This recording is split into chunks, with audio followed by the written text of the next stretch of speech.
সুপ্রিয় দর্শক, আসসালামু আলাইকুম। আপনাদের সবাইকে স্বাগত জানাচ্ছি এখনকার আলোচনায়।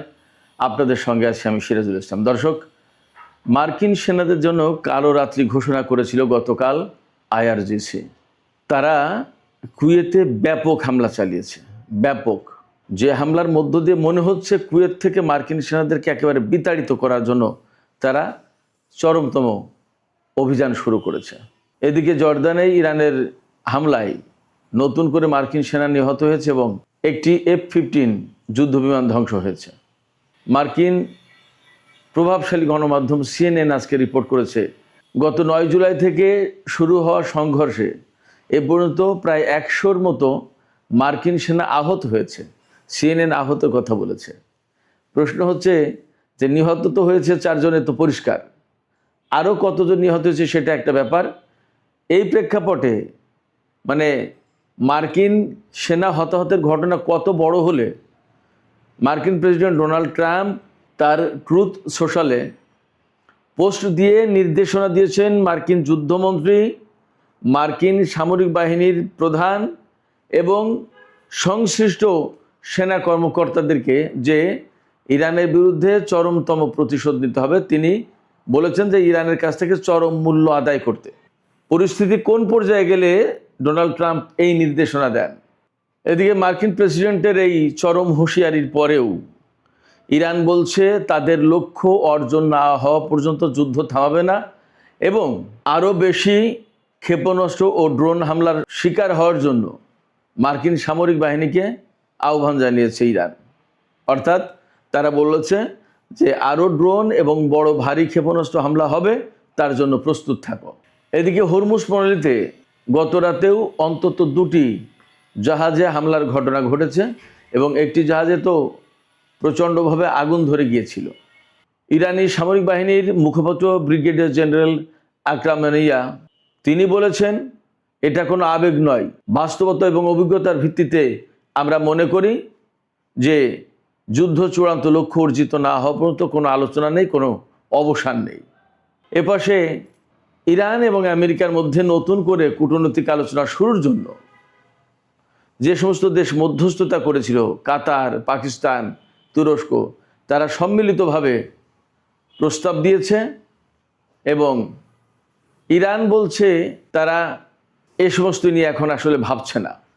ইরানি সংসদের স্পিকার বাকের কলিবফ তিনি বলেছেন, একদিকে তারা আমাদেরকে হুমকি দিচ্ছে, আমাদের উপরে যুদ্ধ চাপিয়ে দিচ্ছে, বিমান এবং ক্ষেপণাস্ত্র জড়ো করছে নতুন করে, আর একদিকে আমাদেরকে যুদ্ধবিরতির কথা বলছে। এই চালাক চাতুরি আমরা বুঝি, এ দিয়ে আমাদেরকে বোকা বানানো আর যাবে না। এদিকে হরমুজ প্রণালী, ইরানের সাথে আমেরিকার চরম উত্তেজনা, ব্যাপক সামরিক সংঘর্ষের পরেও আন্তর্জাতিক বাজারে তেলের দাম প্রায় $1 কমেছে ব্যারেল প্রতি। তার কারণ কি জানেন? তার কারণ হচ্ছে মধ্যস্থতাকারীরা ইরান এবং আমেরিকাকে প্রস্তাব দিয়েছে অন্তত 10 দিনের জন্য যুদ্ধবিরতি করতে, যাতে আবার কূটনৈতিক প্রক্রিয়ায় ফিরে আসা যায়। এই কথাতেই কিন্তু ইরানের পক্ষ থেকে ইতিবাচক সাড়া নেই। এ প্রেক্ষাপটে অবশ্যই এ প্রশ্ন আসছে, আসলে তেলের দাম সাময়িকভাবে কমলেও আরও অনেক বেশি বেড়ে যায় কিনা। কারণ ইয়েমেন সৌদি আরবের উপর বাব আল মানদেব প্রণালীতে নৌ অবরোধ আরোপ করেছে। এই ব্যাপারে সৌদি আরব এবং তার মিত্ররা কি বলছে ইত্যাদি নানান বিষয়ে আজকে ভিডিওতে আমি বিস্তারিত কথা বলার চেষ্টা করব। আশা করি আপনারা শেষ পর্যন্ত সঙ্গে থাকবেন এবং ভিডিওটি আপনাদের ভালো লাগবে। ভিডিও যদি ভালো লাগে তাহলে লাইক, কমেন্ট, শেয়ার করবেন এবং আমাদের সাথেই থাকবেন। সুপ্রিয় দর্শক, চলুন বিস্তারিত আলোচনায় চলে যাই। সর্বপ্রথমে বলি, ইরানের সামরিক বাহিনী বিশেষ করে আইআরজিসি গত রাতে ঘোষণা করেছিল গত রাত মার্কিন সামরিক বাহিনীর জন্য কালো রাত্রি। কারণ কি? কারণ হচ্ছে তারা কুয়েতের সামরিক ঘাঁটিগুলোতে, অন্তত 3টা সামরিক ঘাঁটিতে দফায় দফায় হামলা চালিয়েছে এবং সেখানে কি কি ধ্বংস করেছে।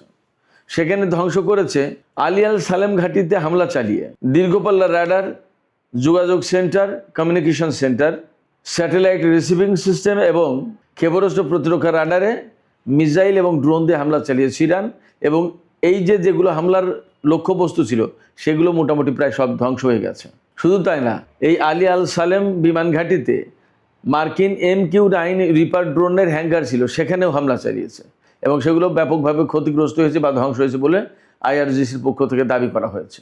এদিকে আহমদ আল জাবের বিমান ঘাঁটিতে ইরান গত রাতে ব্যাপক হামলা চালিয়েছে। সেখানে যা যা ধ্বংস হয়েছে তার ভেতরে আর্লি ওয়ার্নিং রাডার, ক্ষেপণাস্ত্র প্রতিরক্ষা রাডার, FPS-117 দীর্ঘপাল্লার রাডার সিস্টেম, পেট্রিয়েট ক্ষেপণাস্ত্র ব্যবস্থা এবং স্যাটেলাইট যোগাযোগ ব্যবস্থা ধ্বংস হয়েছে। এদিকে আগেই বলেছি আমি, জর্দানের একটি সামরিক ঘাঁটিতে ইরান গত রাতেও হামলা চালিয়েছে এবং সেখানে বেশ কয়েকজন মার্কিন সেনা হতাহত হয়েছে এবং একটি F-15 খুবই গুরুত্বপূর্ণ জঙ্গি বিমান, সেই যুদ্ধ বিমান ধ্বংস হয়েছে। গত রাতের এই ব্যাপক অভিযানের পর ইরান বলেছে এই অভিযান এখানে শেষ নয়। এবং কখন বলছে এই কথা?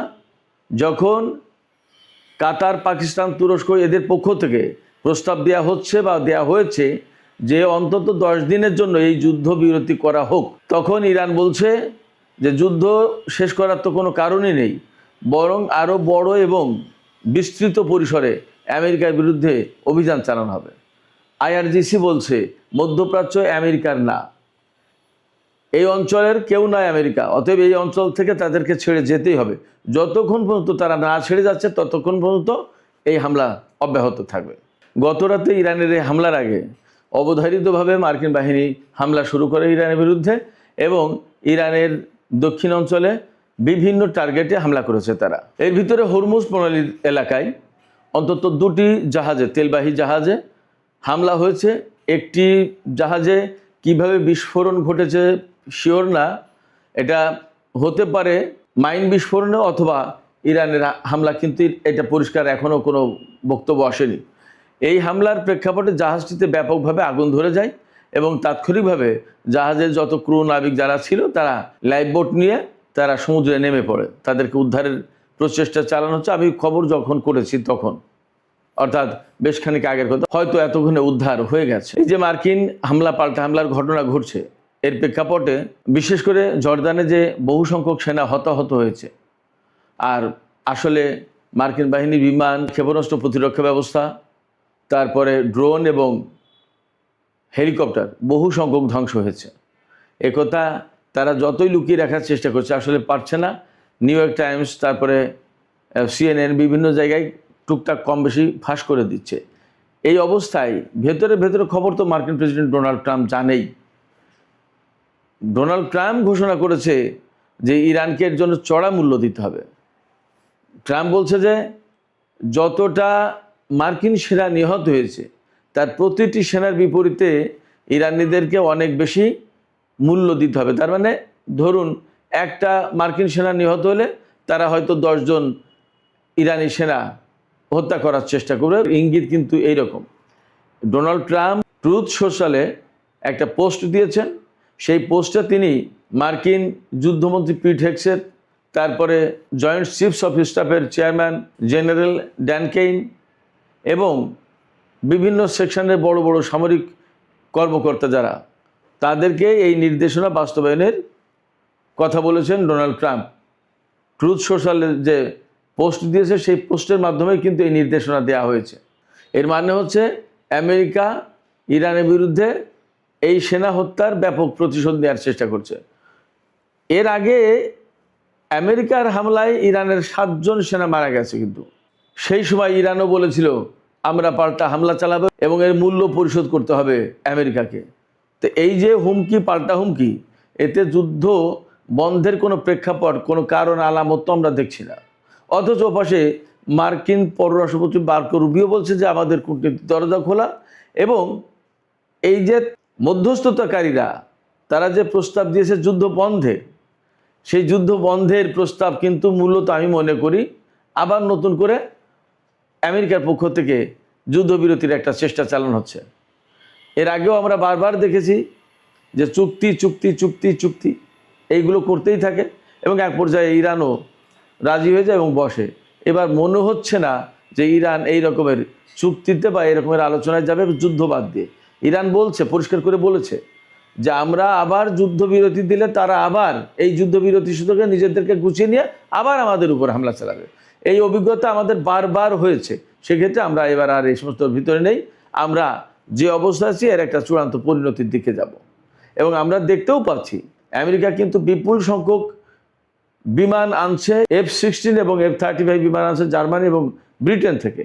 এবং ব্রিটিশ প্রধানমন্ত্রী যে বার্নহ্যাম নতুন প্রধানমন্ত্রী হলেন, তার ক্ষমতা নেওয়ার সাথে সাথেই ডোনাল্ড ট্রাম্প তাকে ফোন করেছেন এবং তাকে চাপাচাপি করছেন যে ব্রিটিশ দুটো ঘাঁটি আমেরিকাকে ব্যবহার করতে দিতে হবে।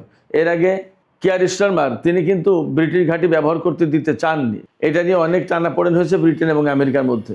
নতুন প্রধানমন্ত্রী কি করেন সেটা একটা ব্যাপার, কিন্তু এরই মধ্যে তার উপর চাপ সৃষ্টি করেছেন ডোনাল্ড ট্রাম্প। সেক্ষেত্রে যুদ্ধবিরতির প্রত্যাশাটা কিন্তু প্রকাশ্যে আমেরিকা করছে না, ভেতরে ভেতরে বলছে। আবার তাদের যুদ্ধ প্রস্তুতি এবং ইরানের উপরে ব্যাপকভাবে হামলা এগুলো কিন্তু কন্টিনিউ চলছে। এই অবস্থায় যুদ্ধবিরতির কথা বললেও এবং তেলের দাম কিছুটা কমলেও আসলে বিশ্ববাজার কী হবে সেটা কিন্তু দারুণভাবে অনিশ্চিত। কারণ এরই মধ্যে গত রাতে হরমুজ প্রণালীতে দুটো জাহাজ আবার হামলার শিকার হয়েছে এবং ইরান পরিষ্কার করে বলেছে এবং বিশ্বের বিভিন্ন জাহাজ কোম্পানি, জাহাজের যে সমস্ত মালিক তাদের কাছে বার্তা পাঠিয়েছে যে আপনারা কেউ আমেরিকার দেওয়া নিরাপত্তার উপরে ভরসা করবেন না প্লিজ হরমুজ প্রণালীতে, কারণ আমেরিকার দেওয়া নিরাপত্তায় কোনো জাহাজ নিরাপদে বের হতে পারবে না। সেক্ষেত্রে IRGC বা ইরান যে রুট দিয়েছে সেই রুটেই জাহাজ পরিচালনা করুন এবং নিরাপদে আপনাদের জাহাজ বের করে নিন। আমেরিকার দেওয়া পথে গেলেই বিপদ, নিরাপত্তা থাকবে না, সেক্ষেত্রে সিদ্ধান্ত আপনাদের। তার মানে দাঁড়াচ্ছে যে হরমুজ প্রণালীতে ইরানের কন্ট্রোল মানতে হবে, এর বিকল্প নেই। যদি না মানে অমনি হামলা পাল্টা হামলার ঘটনা। তার মানে দাঁড়াচ্ছে হরমুজ এখনও কিন্তু অনিশ্চিত। এপাশে ইয়েমেনের হুতিরা বাব আল মানদেব প্রণালীতে সৌদি আরবের উপরে ব্লকেড আরোপ করেছে। এই ব্লকেড আরোপ করেছে, এরপরে সৌদি জোট নিন্দা জানিয়েছে এবং বলছে যে এটা আন্তর্জাতিক আইনের লঙ্ঘন। তো প্রশ্ন হচ্ছে, এটা যদি আন্তর্জাতিক আইনের লঙ্ঘন হয় তাহলে 12 বছর ধরে ইয়েমেনের উপরে যে আকাশপথে, নৌপথে, স্থলপথে সব অবরোধ দিয়ে রেখেছে সেটা আইনের লঙ্ঘন কিনা, সেটা মানবতার লঙ্ঘন হয় কিনা সে প্রশ্ন থেকে যাচ্ছে। পাশাপাশি ইয়েমেনের হুতিরা যে অবরোধ আরোপ করেছে এটা তো একদম হালকা কোনো ব্যাপার না। তারা তো ঘোষণা দিয়েছে এবং শক্ত অবস্থান নিয়েছে। এই শক্ত অবস্থান এড়িয়ে যদি বাব আল মানদেব প্রণালী পার হতে হয় সৌদি আরবের জাহাজকে, তাহলে সেখানে তো হুতিরা হামলা চালাবে এবং তারা ক্রুজ ক্ষেপণাস্ত্র নিয়ে রেডি। তাহলে সৌদি আরবের জাহাজের নিরাপত্তা থাকবে কোথায়, দেবে কোথায়, সৌদি তেল বের হবে কি করে? যদি তাই না হয় তাহলে তেলের বাজার রিয়েলি এখন যে $1 মতো কমলো, কিন্তু প্রকৃতপক্ষে $1 কমবে কিনা সন্দেহ আছে, কতটুকু বাড়ে সেটাই প্রশ্ন। এবং ইরানের পক্ষ থেকে একদম পরিষ্কার বক্তব্য, বিশেষ করে সেনাবাহিনীর পক্ষ থেকে, যে যুদ্ধ আর কোনো মতেই ওই কূটনৈতিক আলোচনার নামে আর বন্ধ করা হবে না। কারণ যতবার কূটনৈতিক আলোচনার নামে আমেরিকা যুদ্ধবিরতির কথা বলেছে এবং আমরা রাজি হয়েছি, ততবার তারা নিজেদেরকে গুছিয়ে নিয়ে আমাদের উপর হামলা চালিয়েছে। এখান থেকে আরেকটা জিনিস আমি বলে শেষ করি, ইরানের হামলায় আমেরিকার ব্যাপক ক্ষয়ক্ষতি হচ্ছে বলেই পরিষ্কার হচ্ছে। তা না হলে কিন্তু আমেরিকা এই মুহূর্তে কোনো মতে আবার নতুন করে যুদ্ধবিরতির কথা বলতো না। যখনই তারা খুব চাপে পড়ে যায়, বিপদে পড়ে যায়, তখনই তারা যুদ্ধবিরতির কথা বলে। সেক্ষেত্রে এখনও আমার ধারণা যে আমেরিকা মারাত্মক রকমের চাপে পড়েছে এবং কিছু কিছু আলামত আমি আপনাদেরকে বলি, এর আগেও বলেছি আজকেও বলি। কুয়েতে গত রাতে যে কালো রাত্রি ঘোষণা করে যে হামলা চালিয়েছে, আসলে মার্কিন সামরিক বাহিনীর এখানকার যত সিস্টেম এগুলো প্রায় শেষ হয়ে গেছে, এর আগেও তো করেছে। এরপরে বাহরাইন, সংযুক্ত আরব আমিরাত, কাতার, এই সমস্ত জায়গায় একদম মোটামুটি শেষ। গতকালকে একটা খবর দেখলাম জর্দানের, যে আর যদি আগামী 2-1 দিন হামলা চালায়, এইভাবে হামলা অব্যাহত রাখে ইরান, তাহলে জর্দানে কোনো বিমান ঘাঁটি আর সচল থাকবে না, সব অচল হয়ে যাবে। তাহলে মধ্যপ্রাচ্যে কোনো ঘাঁটি ব্যবহার করে আমেরিকা আর বিমান হামলার মতো কোনো ব্যবস্থা মনে হয় তারা করতে পারবে না। এবং আমরা লক্ষণটা দেখছি কি, এই উপসাগরীয় অঞ্চল থেকে গুটি আস্তে আস্তে জর্দান, ইসরায়েল ওই দিকে চলে গেছে কিন্তু আমেরিকা। তার মানে এই সমস্ত অঞ্চল অর্থাৎ এই ইরাক, কুয়েত, সৌদি আরব, বাহরাইন, কাতার, সংযুক্ত আরব আমিরাত, এই সমস্ত এলাকায়, এই সমস্ত দেশে আমেরিকার ঘাঁটিগুলো আর ভালো নেই, এখান থেকে খুব একটা কাজ করতে পারছে না আমেরিকা। যেটুকু অবশিষ্ট আছে সেগুলোও ধ্বংস করে দেওয়ার চেষ্টা করছে। তার মানে এই জায়গা থেকে গুটি আস্তে আস্তে আস্তে আস্তে জর্দান, ইসরায়েল ওই দিকে তাড়িয়ে দিচ্ছে। এর মানে দাঁড়াচ্ছে মধ্যপ্রাচ্য থেকে আসলে মার্কিন সামরিক বাহিনী বিদায় নেবে কি নেবে না সেই প্রশ্ন এসে সামনে দাঁড়াচ্ছে। ইরান চূড়ান্তভাবে মধ্যপ্রাচ্য থেকে মার্কিন বাহিনীকে একদম উৎখাত করে দেওয়ার চেষ্টা করছে। বর্তমান যে যুদ্ধ, তার যে চরিত্র, তার যে বৈশিষ্ট্য, তার থেকে মোটামুটি এমনই আমার কাছে মনে হচ্ছে। আপনাদের কাছে কি মনে হচ্ছে জানি না। আপনাদের কাছে কি মনে হচ্ছে, আপনারা কেমন করে দেখছেন, কি ভাবছেন, সেটা কমেন্টে জানাতে পারেন। সুপ্রিয় দর্শক, এখনকার আলোচনা এখানেই শেষ করতে চাই। আপনারা সবাই অনেক অনেক ভালো থাকুন। আল্লাহ হাফেজ।